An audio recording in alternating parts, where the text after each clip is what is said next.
I know for me, it's a fear of failure. My work ethic, that's where it comes from. For you, where does your work ethic come from? My parents like instilled in me. My mom and my dad worked hard. They told me growing up that nothing in life is given. You got to go earn everything. So if you want something, you got to work for it. Mm-hmm. Dan Quinn told me the other day he learned most about the man, Jayden Daniels, the final visit here before the draft. Conversely, other side of the coin, you have to learn about them too. What did you learn about Dan Quinn and Adam Peters in your visits? Yeah, I mean, what kind of struck me was after my pro day, sitting down having a meeting with them, and we didn't even talk about what occurred before that. They literally was asking me just about life, how I was doing. He's even saying, man, DQ's even saying, man, after this, go get a vacation, take a vacation, get away to recharge and get ready for what's to come. Right. Did you take a vacation? No, I didn't. But I did. I didn't take a vacation, but I for sure got away. I was able to spend more time with family. This first time in many off season I was able to, so it was beneficial. Look, you're a phenom, right? You're one of the top players in college football. You know where you're going, so you had to have a little bit of a plan as far as the NFL goes. What did you know about this organization before you came here? I mean, I knew the history. Obviously, I had a prior relationship with Doug Williams. Meeting him back when I was 18 years old, so obviously knew what he did and what he accomplished here. Growing up, watching RG3 and seeing what he did here, but for me, it was just be able to come out here and see how hungry the fan base is, for success and for wins, and they deserve it. So that's kind of what I learned throughout this process. Obviously with DQ and them and Adam, what they're doing, Mr. Harris, it's exciting times. You are the 8th different starting quarterback in week 1 for this franchise. That is the longest streak in the NFL. So there is an implied pressure there that the fan base, as you mentioned, they're starved for a winner. It's been a long time. They are starved for stability. Are they getting that with you? Yeah, I mean, I'll say so, for sure. How I prepare my body and stuff like that to be able to go out there and endure 17 games. I'm still learning, but it's a process. Right. You told us early on, and linemen have told us, like we feel like we're questioning our own work ethic because young fellas in the bubble at 5:30 in the morning, and you were working out with, I think you told us, Luke McCaffrey. How did that begin? Was that a conversation of, hey, Luke, you want to go work out? How did that work out? Yeah, Luke told me, he's like, man, obviously you've seen the Matthew Stafford documentary on YouTube, and you're like, I'm gonna just do everything that Cooper Kupp was doing because obviously they're very successful. So he knew I got up here early. He started coming up here early, and from there, I mean, it's kind of a routine that I built, is getting up early and feeling ahead. Don't have to feel rushed or unprepared. Right.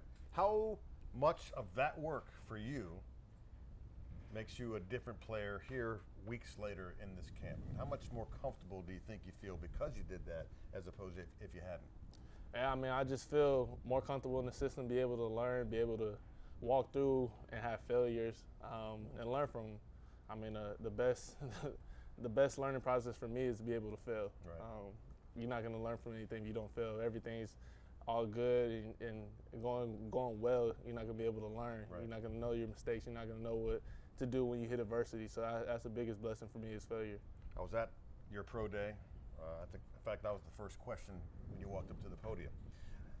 So you knew you were going to be drafted. You kind of knew who was going to pick you.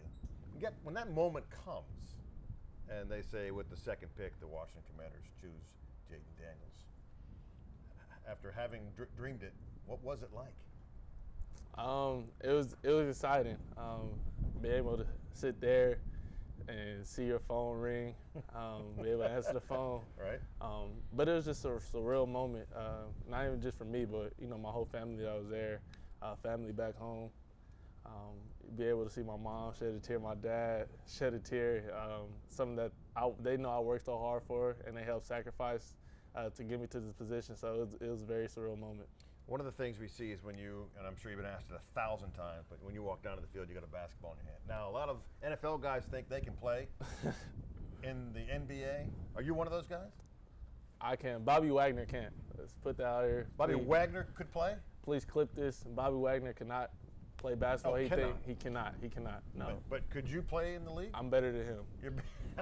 That's not the answer. Could you play in the league? Yeah, if I put my mind to it, yeah. That's the question. Okay. Yeah, if I took it serious from growing up, always and I believe I had a shot. Okay. But I'm better than Bobby Wagner. Bobby Wagner believes that he's Kyrie Irving. So, yeah, see, that's funny, huh? Yeah. Sorry, Bobby. He said it, not me. I don't even hit. The basketball thing. What is it? What does it do for you? It's just something I've been doing for many years. Be able to just dribble the basketball, just get the feel for it. When you grab a football, it's smaller. So it's kind of like a mind trick thing. I see moms around all the time at the games, right? And you almost, on your score, you almost let that ball go. Yeah, I wasn't even thinking about it. Shout out to Terry, being a good vet. But I wouldn't even think about the ball. Right, and then you got it to mom. I gave it to mom. It was just an exciting moment for her, for me. I remember pregame, she was talking about she was about to cry just to see me in an NFL uniform. So just being able to score on my first drive ever as a professional football player, and be able to throw the ball to her meant a lot. I mentioned the fan base. Are you ready to be? I mean, whether you like it a lot, and you might like it, you're going to be the face of this franchise. Are you ready for that moniker and the fact that this fan base has been waiting for an awfully long time for a winner? Yeah, I believe so. I believe that with the trust of Mr. Harris, AP, and DQ, and them having my back, and the whole team having my back, it should be some exciting times. There's going to be some ups and downs. But God wouldn't put me in no position that he felt like I wasn't ready for, I couldn't handle. Do you have a dream moment? Is there something that, as a kid and now an adult, is there a dream moment for you as far as what takes place here? That first time you come out on the field in a regular season game in the burgundy and gold, what's your dream moment? The dream scenario. I mean, you throw for 7 touchdowns. Not even snaps. Hopefully, help lead the team to a win, a victory. That's the main thing, not just for me, but for the team. Man, we want to be able to go out there, be competitive, show that we're a new organization, new team, and go out there and be able to compete for some wins. Last question. What do we not know about Jayden Daniels? What's one thing you're willing to reveal about yourself? I mean, I don't know. I wouldn't say it's like some of y'all don't know, but I mean, you can just tell I love having fun out there on the football field. Even like some of the players be like, man, you're always joking around. But when it's time, I'm highly competitive. Like out there, I'm talking to Bobby Wagner, to Deron Payne, those guys. It just brings the competitive juices out. Like when I step in between those lines, like I may have fun, joke around, but at the end of the day, I'm still focused and very competitive.